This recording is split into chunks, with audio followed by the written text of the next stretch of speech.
Et bonjour à tous, c'est Icecop. On se retrouve pour le quatrième épisode de Panda Run. Alors je suis en compagnie de Shibaku qui jouera magicien une nouvelle fois et de Illy qui jouera le rôle de Claire. Alors comme vous pouvez le voir, j'ai mon panda qui a été quelque peu customisé depuis la dernière fois, avec une grosse brochette de viande et la fameuse tenue de brigand mystérieuse. Et je lui ai pris aussi les lunettes d'aviateur, donc je vais vous montrer ça rapidement. Donc voici pour les lunettes, la tenue de brigand et la brochette de viande. Donc je trouve que c'est un costume assez sympa. La brochette me fait bien triper. Là j'ai un gros T-Rex qui m'attaque devant le donjon. Donc depuis la dernière fois, bien toujours les mêmes sorts. Et ça sera la dernière vidéo que je vais vous présenter avec mon guerrier. Car au level 25 je vais débloquer mon chevalier. Et je vais arrêter donc cette classe. Alors je vais relier mon âme au gardien comme d'habitude. Alors je suis au mont Aride, devant le fameux donjon, la caverne de schiste. Alors Shibaku il m'attend devant comme d'habitude. Je vais rentrer et on va pouvoir attaquer. Alors je tenais vraiment à vous remercier pour votre soutien. Je reçois beaucoup de messages en jeu par rapport aux vidéos et ça me fait vraiment plaisir. J'ai des commentaires très sympas et je tenais vraiment à vous remercier. Je pensais pas que la chaîne marcherait aussi bien dans ses débuts. Et vraiment merci à vous, merci de votre soutien.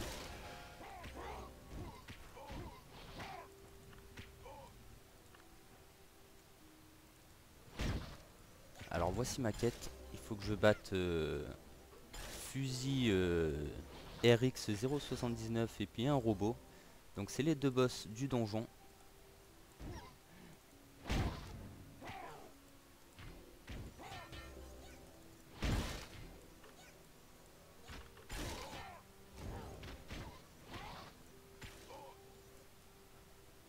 Alors je connais pas bien ce donjon, je suis un peu perdu.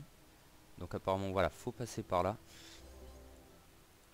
Il me semble, je l'ai fait qu'une fois, il me semble que c'est un shell qui nous l'avait run. Donc j'en ai plus vraiment le souvenir de ce donjon.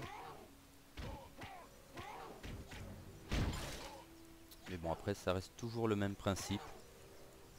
Avec mon rôle de tank, essayer de bien garder l'aggro et sur les boss, surveiller les debuffs. Donc c'est toujours plus ou moins pareil. Après pour ce qui est de mon stuff, il a également encore évolué. Je me suis fait le 733, donc le stuff orange. Voilà, à parler, là Shibaku il se fait attaquer. Je fais pas bien attention à mon aggro. Donc oui, je me suis fait le full set, je vais vous montrer les stats après. Que j'ai également monté à plus 5 comme mon ancien stuff, car c'est très peu coûteux à ce level. Donc, venez par là. Je vais refresh les buffs et vous montrer les stats rapidement. Donc voilà, avec le buff je monte à 3800 de défense, donc j'atteins largement le palier de défense de 50%. Voilà, comme vous pouvez le voir. Hop, je vais le stun, je vais sur Shibaku. Et en attaque je monte à 2223 donc à l'épée. Donc voilà les stats en général. Alors désolé, je rush un petit peu le donjon. J'ai pas le temps de vraiment tout vous montrer car Shibaku est un petit peu pressé.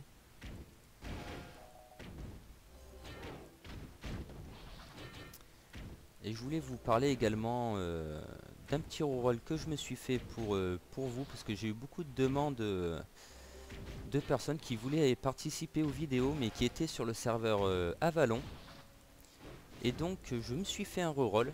Donc pareil, un petit panda que je suis en train de stuffer et de level up afin de faire aussi des vidéos sur ce serveur. Donc il est actuellement level 22 il me semble. Et donc il se peut que bientôt je présente aussi quelques vidéos sur le serveur Avalon. Alors si vous souhaitez participer, c'est toujours pareil.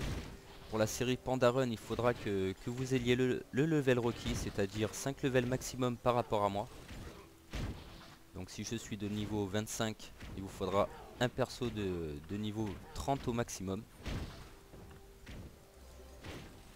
Et n'hésitez pas donc à me MP dans le jeu. Donc toujours sur le même pseudo Icecop. J'ai conservé le même pseudo. vous ajouterai en ami, je vous contacterai dès que je fais une vidéo. Ou sinon vous laissez un petit commentaire sur la chaîne YouTube. Et je vous contacte au plus vite.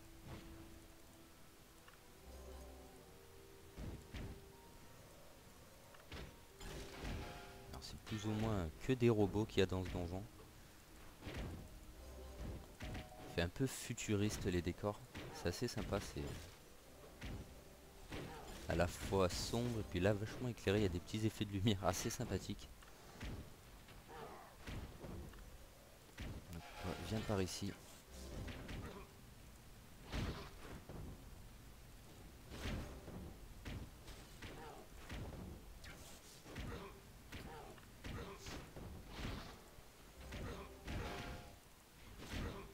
Ils sont assez résistants ceux-là. Ça reste un donjon encore relativement simple. Ça devrait se corser à partir du premier donjon à 5 joueurs.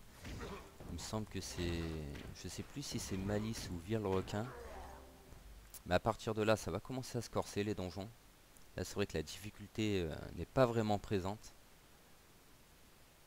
Après, si vous avez un petit stuff, peut-être que vous prenez des gros coups si vous n'avez pas le palier 50%. Donc je vais leur demander de patienter 2 secondes. Et je vais vous montrer les loots du boss ainsi que les compétences. Donc le point de rupture, les faiblesses sont la frappe et la foudre. Donc on devrait pouvoir agir dessus. Et pour ce qui est des butins, alors le commun toujours du blanc. Alors voici son trophée qui augmente la sagesse de 17. Et chaque attaque présente 5% de chance d'augmenter la guérison personnelle de 86. Et ça dure 20 secondes. Les compétences. Alors les compétences communes, il a le fameux debuff. Donc les ennemis perdent 289 PV. Donc apparemment c'est pas quand on attaque, on dirait. Je sais pas exactement comment il agit ce debuff. Ça va être plus une attaque physique.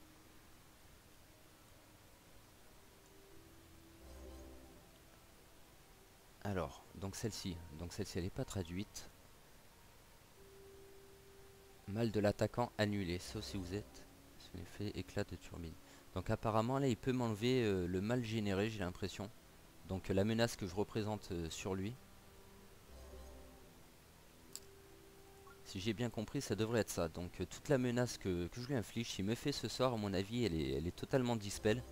Et donc faut être vigilant qu'il aille pas ensuite sur le magicien ou le clerc si j'ai plus de menaces sur le boss. Alors, je vais leur dire que je suis prêt.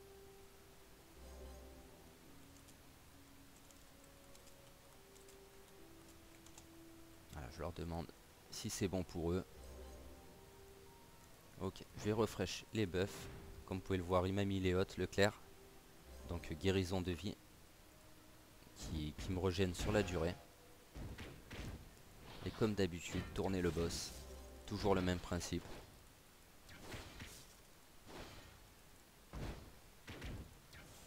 Alors j'espère qu'on va faire assez de dégâts sur le point de rupture.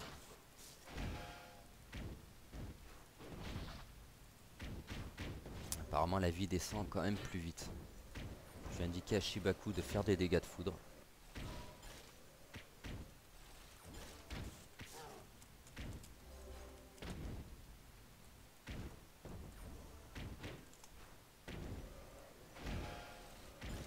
Voilà, afin qu'il casse le point de rupture. Donc BP c'est le point de rupture. Comme vous pouvez voir, c'est les petits signes qui sont devant la barre.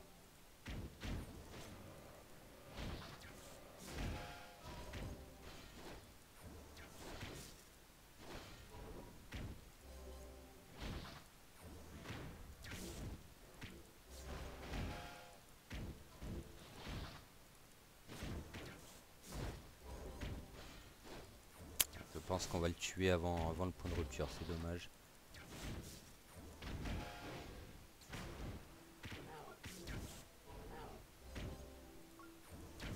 Et voilà.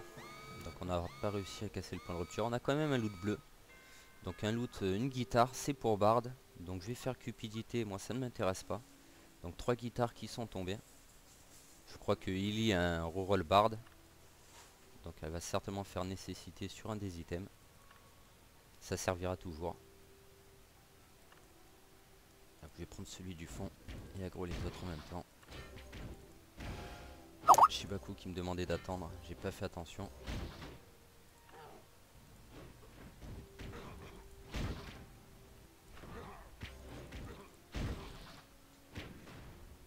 Quand je commente les vidéos, c'est quand même assez dur d'avoir un œil également sur le chat, de commenter, jouer en même temps et de regarder le chat. C'est vrai qu'on peut pas être vigilant sur tout. Normalement lui je l'ai repris. On va refaire une petite potion de mana.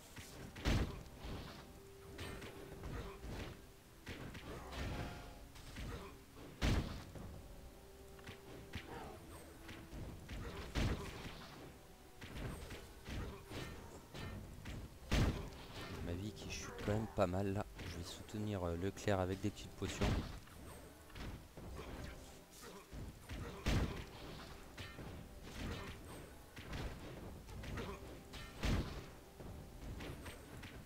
Je vais bouger un petit peu. Donc voilà, c'est ce que je vous conseillais quand vous prenez trop de dégâts.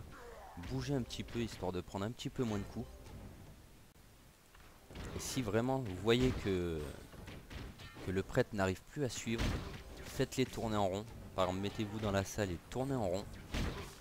Et ça évitera de mourir bêtement.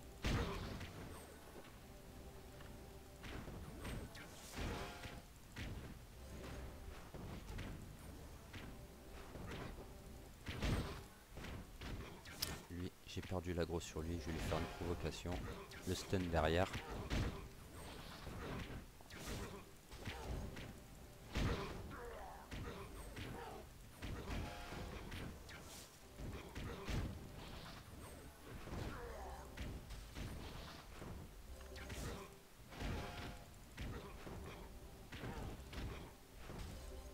Ils étaient bien résistants ceux-là.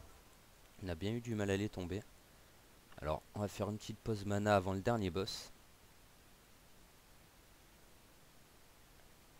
Comme d'habitude, je vais leur dire de patienter. Donc j'ai mon petit message en copier-coller pour l'envoyer rapidement. Alors on va regarder les loots. Je vais dire également à Shibaku que je suis désolé, j'avais pas vu son message.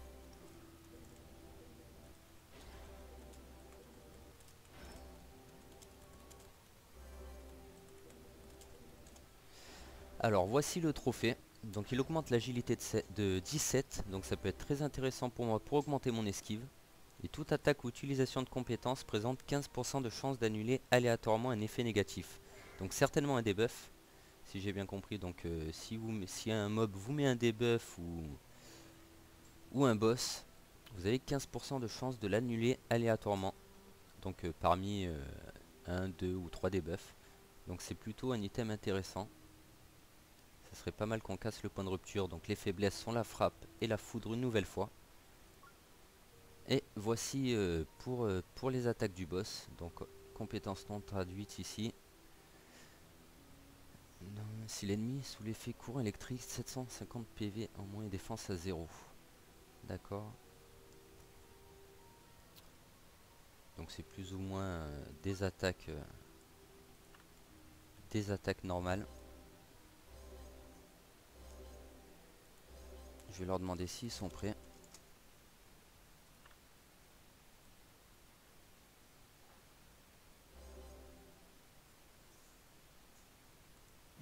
Allez. J'ai les hôtes du prêtre, je vais pouvoir y aller. Et toujours pareil, ruée, provocation. Et je le retourne.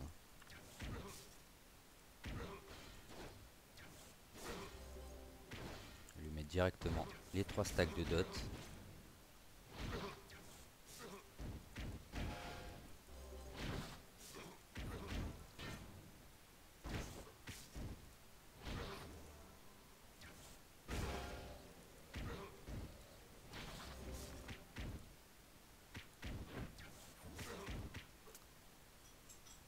Voilà, alors là, c'est le debuff, j'ai pas été vigilant. Je regardais pas vraiment ma barre. C'est le fameux debuff que quand on tape, ça nous enlève de la vie. Vous avez pu voir à chaque coup que je mettais ma vie chutait énormément. Donc soyez très vigilants à ce debuff. Là, j'avais pas vraiment fait attention. Donc encore sur les boss des petits donjons, la vie ne chute pas tant que ça. Regardez, là je vais mettre quelques coups, vous allez voir. avez pas vraiment eu le temps de voir. Mais sur les boss HL, ça risque vraiment de vous coûter la vie. Étant donné que vous frappez très fort et que le debuff est quand même très important. En l'espace de 2-3 coups, vous pouvez mourir très rapidement, alors soyez très vigilants. Et si vous voyez que vous l'avez en boucle et qu'on ne peut pas vous le dispel, envoyez juste une petite provocation de temps en temps, histoire de bien garder l'aggro du boss. Car si vous restez inactif, que vous ne tapez jamais, le boss va perdre l'aggro. Les DPS vont faire plus de menaces ou encore l'éclair. Et donc forcément, ça risque de coûter la vie du groupe. Alors je vais valider la quête ici, je vais faire cupidité sur ça. Et donc voici les récompenses de quête. Donc ça sera plutôt cet item qui sera conseillé pour un tank, car il augmente l'esquive et la guérison personnelle. Donc la guérison personnelle sert à augmenter l'efficacité des heals de votre clair ou de votre bard et compagnie. Donc plus vous avez de guérison personnelle, mieux les heals reçus seront importants. Et là c'est pour de l'armure légère et de l'hérobe de protection. Donc ça nous concerne pas, c'est vraiment cet item pour le tank. Donc je vais faire confirmer, même si je vais pas me l'équiper. Alors pourquoi elle se valide pas? Je crois que j'ai un petit lag. Ah non, voilà, j'ai plus de place dans mon sac à dos. Voilà. On va sortir en parlant au gardien de l'âme ensuite. Je vais prendre la quête suivante. Et voilà. Et de nouveau Moirid, il fait nuit maintenant. Toujours les T-Rex devant. Avec un mini boss ici là qui est Mathias. Donc j'espère que la vidéo vous aura plu. Je tiens encore à vous remercier pour votre soutien, ça me fait vraiment plaisir. J'espère que vous avez aimé la vidéo et je vous dis à très bientôt.